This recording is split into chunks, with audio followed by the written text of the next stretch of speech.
Perfect असे उकडीचे मोदक होण्याकरता ज्या काही टिप्स लागतात त्या अगदी सोप्या पद्धतीने मी सांगितल्या, तर व्हिडिओ शेवटपर्यंत नक्की बघा. इथे 1 वाटी गच्च भरून आपण ओल्या नारळाचा कीस घेतलाय, अर्धी वाटी गूळ घ्यायचा, 1 चमचा वेलची पूड घ्यायची आणि थोडंसं केशर घेतलंय, 2 चमचे बारीक तुकडे करून ड्रायफ्रूट घेतलेत आणि 2 चमचे खसखस घेतली आपण इथे.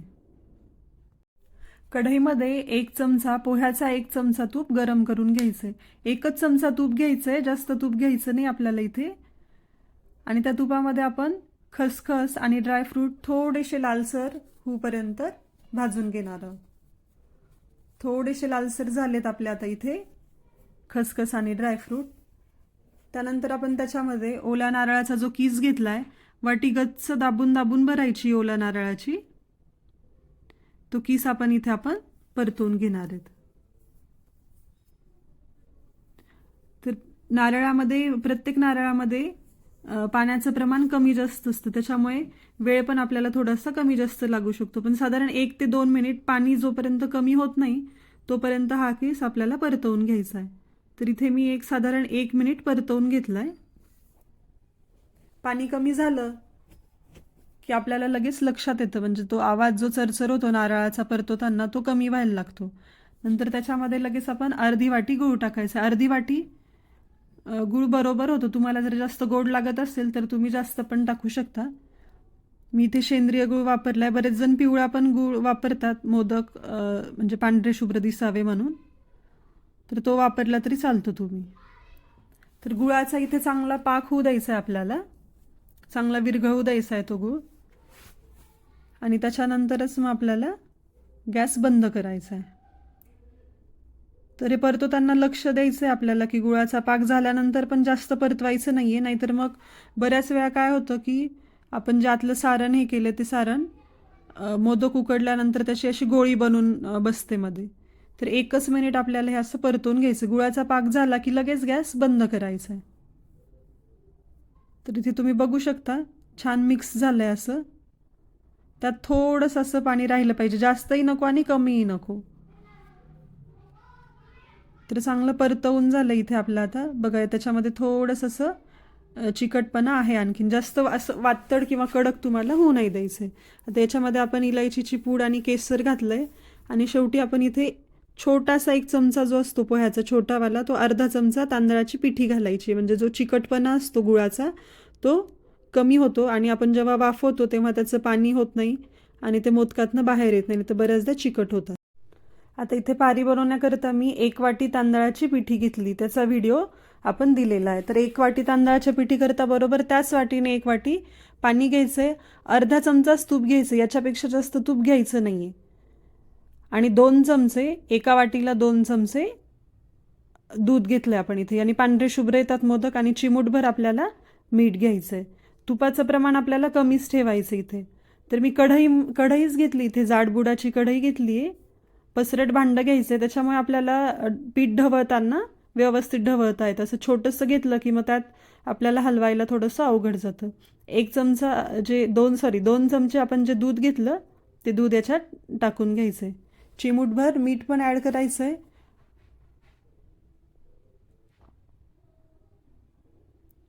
आणि याला अशी चांगली उकळी येऊ द्यायची आहे. चांगली एक उकळी येऊ द्यायची आणि उलटण्याची जी मागची साईड आहे त्यानेच तुम्ही पीठ ढवळायचं. ही जी मागची साईड असते ना त्याने पीठ ढवळून घ्यायचे, चांगलं ढवळलं जातं. आणि एक चांगली उकळी आली की जो गॅस फुल असतो तो गॅस आपल्याला कमी करायचा आहे. गॅस कमी करूनच आपल्याला थोडं थोडं पीठ टाकून हे पीठ ढवळून घ्यायचं आहे. तर बऱ्याचदा काय होतं, पीठ जेव्हा आपण टाकतो तेव्हाच इथे सगळ्यांची गडबड होती की गोळे होत आहेत, आता कसं करायचं. तर अजिबात घाबरायचं नाही, पॅनिक व्हायचं नाही. थोडं थोडं पीठ टाकायचं तुम्हाला आणि चांगलं पीठ इथे ढवळून घ्यायचं आहे. तर हळूहळू इथे मी पीठ टाकलंय आणि हे पीठ आपण चांगलं मिक्स करून घेतोय. तर इथे गोळे होतातच थोडे. बऱ्याच वेळेस आपण घाबरून जातो की आता इथे गोळे झालेत कसं करायचं. तर हे गोळे होणारच याच्यामध्ये. नंतर गच्च कडचीनी भांडं पकडलं इथे मी. साधारण 1 ते 2 मिनिट. पीठ पण दिसते बघा तुम्हाला बाजूला. तर हे चांगलं मिक्स करत राहायचंय आपण.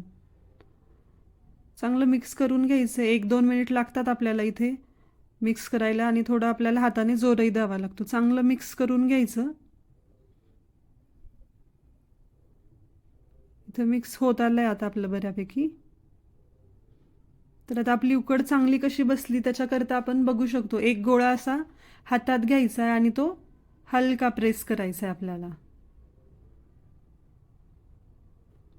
प्रेस केला की तो गोळा आपल्या हाताला चिटकला नाही की समजून घ्यायचं आपली उकड व्यवस्थित बसली. तर आपली उकड इथे व्यवस्थित बसली आहे, मस्त झाली आहे बघा उकड. तर याच्यावर आपण झाकण ठेवायचंय आणि एक 15 ते 20 मिनिट असंच आपल्याला वाफेवर होऊ द्यायचं. गॅस आपण लगेच बंद केलेला आहे तेव्हा. आता 15 मिनिटानंतर थोडंसं कोमट हे पीठ, गोळे दिसत आहेत बघा तुम्हाला इथे. तर हे पीठ चांगलं मळून घ्यायचं आहे आपल्याला. तुमच्याकडे जर इथे मी पाणी घेतलंय, थंड पाणी घेतलंय. पाणी शिंपडायचं वगैरे नाही आपल्याला, अजिबात पाणी शिंपडायचं नाही. फक्त पाण्याचा हात घ्यायचा आहे आपल्याला इथे मळताना.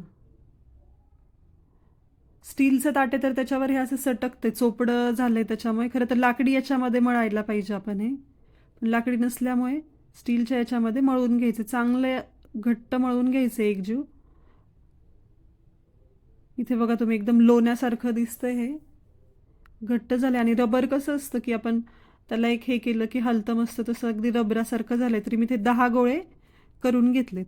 एका वाटीमध्ये 10 ते 11 गोळे होतात. 11 गोळे झाले त्याचे आपले इथे.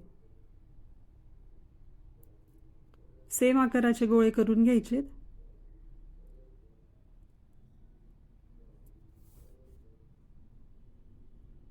गोल करून ठेवलेत काही गोळे.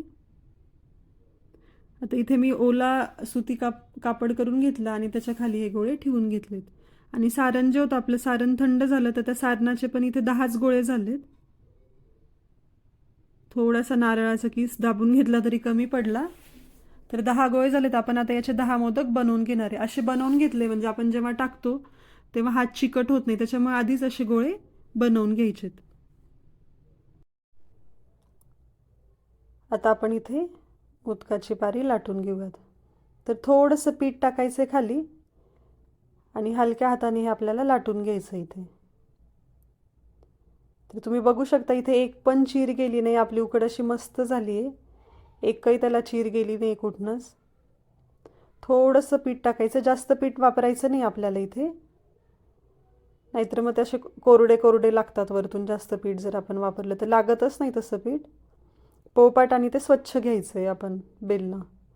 तर आता आपलं पहिलं जे बोट आहे ते पारीच्या मध्ये ठेवायचं आहे आपल्याला, आणि अंगठा आणि मधलं जे बोट आहे ते मागच्या साईडला घेऊन एक बारीक आपल्याला असा चिमटा काढायचा आहे, म्हणजे त्याच्या पाकळ्या होतात. आणि तुम्हाला हाताला असं थोडं चिकट वाटलं की लगेच पिठामध्ये तुम्ही बोट बुडवायचं, म्हणजे जे चिकट आहे ते निघून जातं. मोदक बनवताना तुम्हाला एक 3 ते 4 वेळेस हात धुवावे लागतात आणि कोरड्या नॅपकिनने परत पुसून घ्यायचे.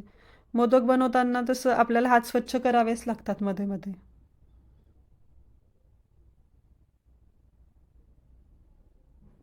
तर इथे आपल्या 11 पाकळ्या झाल्यात. मस्त झालंय, कुठेच त्याला म्हणजे काहीच चीज गेली नाहीये, एकदम परफेक्ट असं झालंय. तर पिठी कशी घ्यायची त्याचा पण मी व्हिडिओ दिलाय, तो तुम्ही नक्की बघा. पिठी व्यवस्थित असली की मोदकाची पारी एकदम व्यवस्थित होते. तर हा गोळा टाकला, अंगठ्याने असा प्रेस करून घ्यायचा आहे खालच्या साईडला. आणि आता आपला अंगठा आणि मधलं बोट जे आहे, तर ही खालची जी बाजू आहे मोदकाची, अंगठा आणि मधल्या बोटाने तुम्हाला अल्ला ते सगळं असं जवळजवळ घ्यायचं आहे. खूप जोरात प्रेस नाही करायचं, नाहीतर मग तुमच्या ज्या कळ्या असतात त्या मोडून जातात. आणि हे जे सारण असं वरती आलेलं दिसतंय ना, त्या अल्लात बोटाने परत मध्ये दाबायचं अंगठ्याने. अंगठा आणि मधल्या बोटाने तुम्ही अल्ला सगळ्या ह्या ज्या कळ्या आहेत त्या जवळ घ्यायच्यात आणि वरतून व्यवस्थित प्रेस करून बंद करून घ्यायचं आहे. आता वरती हे जे जास्तीचं टोक दिसतंय त्याला नाकही म्हणतात किंवा टोक पण म्हणतात. तर ते जे एक्स्ट्राचं टोक आहे ते आपण काढून घेणार आहेत. एक्स्ट्राचं टोक हे काढून घ्यायचं आहे बाजूला. आता खालून तुम्हाला मोदक, खालूनही आपल्याला असं गोल झालेला दिसतो मोदक. तर हाताचा काय करायचं आहे, असं गोल करायचं आहे बघा, तसा गोल करायचा आहे. आणि अल्लात खालून असं हळूच हळूच प्रेस करायचं, म्हणजे खालून त्या मोदकाला आकार छान येतो. परत थोडंसं एक्स्ट्रा वाटतं हे वरचं, तर ते काढून घ्यायचं. अल्लात असं गोल करायचं. तुम्हाला जर आता हे जास्त पाकळ्या लागत असतील ना, तर तुम्ही ज्या आपल्या पाकळ्या झाल्यात त्याला परत असं बाहेरून थोडंसं प्रेस करायचं, म्हणजे त्याच्या कळ्या एकदम सुबक दिसतात. तर इथे आपले सगळे मोदक झालेत. एका याच्यामध्ये मी पाणी घेतलं, त्याच्यात आलं डीप करायचं आपल्याला मोदक. तुम्ही व्यवस्थित बघा, फक्त डीप करायचा आणि वरती काढून ठेवायचा, म्हणजे आपला हा जो मोदक आहे बराच वेळ तसाच मऊ राहतो एकदम. आणि त्याच्यावरचं जे पीठ आहे ते पण असं कोरडं कोरडं लागत नाही, तर बऱ्याचदा चिरा पडतात. इथे मी इडली पात्रामध्ये चाळणी ठेवून वाफवून घेतलेत मोदक. जर तुमच्याकडे पण स्टीमर वगैरे नसेल तर तुम्ही असे वाफवू शकता. एक 10 ते 12 मिनिट आपण हे वाफवायला ठेवणार आहेत आपले मोदक. बघा आता ही अशी जास्त वाफ येतीये, एक 12 मिनिट झालेत, आपले मोदकही झाले असतील आता. जास्त वाफ येते, मीडियम फ्लेमवर ठेवायचा आपला गॅस आणि तसेच मोदक आपल्याला वाफवून घ्यायचे. आता 12 मिनिट झालेत, आपण बघूयात आपले मोदक कसे झालेत.